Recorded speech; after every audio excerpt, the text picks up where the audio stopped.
Welcome back everyone. तो आप सभी का स्वागत है एक नए वीडियो में। और आज का धमाकेदार है कि एमबीबीएस का सपना कैसे पूरा करें।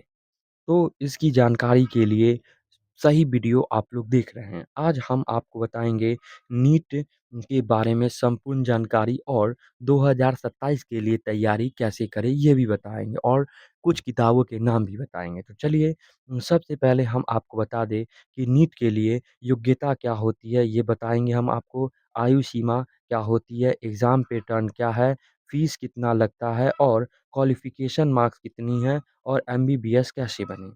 ये सब कुछ आपको बताएँगे, संपूर्ण जानकारी आपको देंगे। चलिए हम चलते हैं अब नेक्स्ट पॉइंट पे।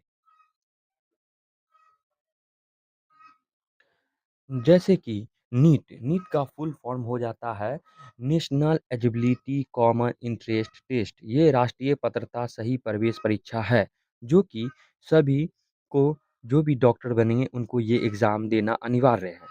और बात कर ले अब इसके योग्यता की बारी में। तो आप 12वीं किए हो यानी कि 12वीं पास होना ज़रूरी है और आपका जो है सो 12वीं में फिज़िक्स, केमिस्ट्री और बायोलॉजी या बायोटेक्नोलॉजी होना अनिवार्य है। आर्ट्स वाले और कॉमर्स वाले बच्चे के लिए नीट नहीं है, आपको फिर से एग्ज़ाम देना पड़ेगा। अब आप आगे बढ़ते हैं, यहाँ पे आपको 12वीं में सामान्य वर्ग वालों के लिए यानी कि जनरल वालों के लिए 50% होना अनिवार्य है और आरक्षित वर्गों के लिए यानी कि ओबीसी, एसटी, एससी के लिए 40% और दिव्यांग के लिए जो है सो 45% अनिवार्य है। अब चलते हम नेक्स्ट पॉइंट पे।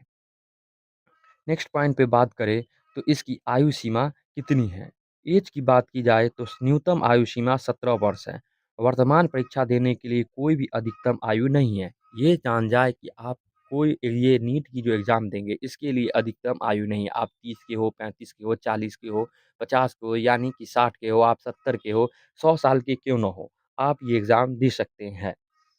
इसके लिए कोई भी अधिकतम आयु सीमा नहीं है। सबसे कम आयु सीमा है वो है 17 वर्ष। चलिए, परीक्षा का प्रारूप यानी कि एग्ज़ाम पैटर्न कैसा होता है? तो एग्ज़ाम पैटर्न के बारे में समझिए।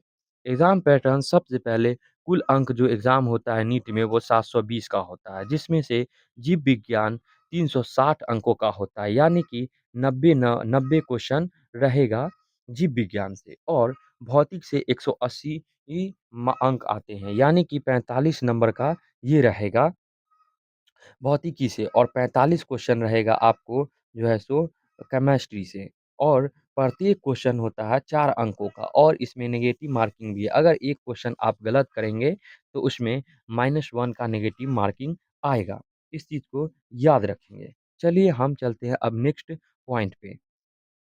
नेक्स्ट पॉइंट इसका क्वालिफाइंग मार्क्स क्या है?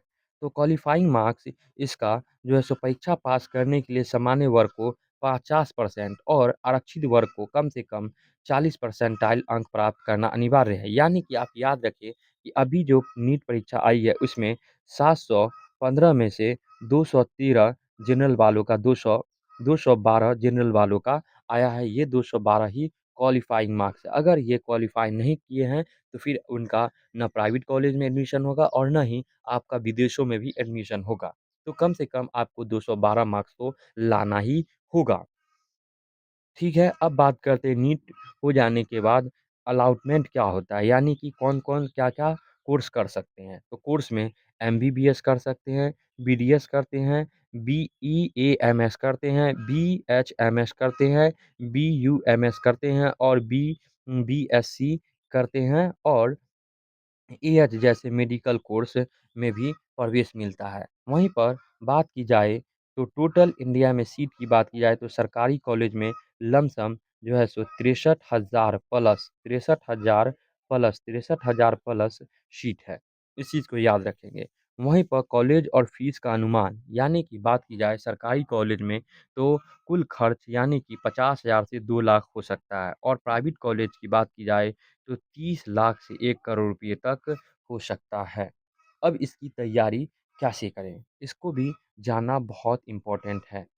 तैयारी करने के लिए आपको सबसे इम्पोर्टेंट है कि 11th और 12th 12th का आपको पी, सी और बी यानी कि फिज़िक्स, केमिस्ट्री, बायोलॉजी दोनों ही कम तीनों सब्जेक्ट पे अच्छा पकड़ होना चाहिए और इसकी तैयारी करने के लिए आप पहले ये किताब को अच्छे तरीके से पढ़ लें।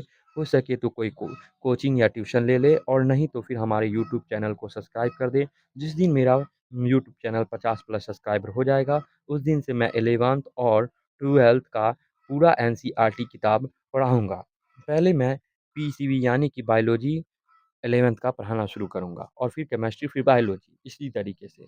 तो आप मॉक टेस्ट भी आपको इसमें दूँगा और हर वर्ष जो है सो आप मतलब जो है पिछले वर्षों का आप जो है सो मॉक टेस्ट मार सकते हैं, ठीक है? तो आपको ये वीडियो कैसा लगा आप कमेंट बॉक्स में ज़रूर बताएँ। फिर मिलते हैं आपसे हम नेक्स्ट वीडियो में, तब तक अपना ख़्याल रखें और तैयारी में लग जाएँ। धन्यवाद।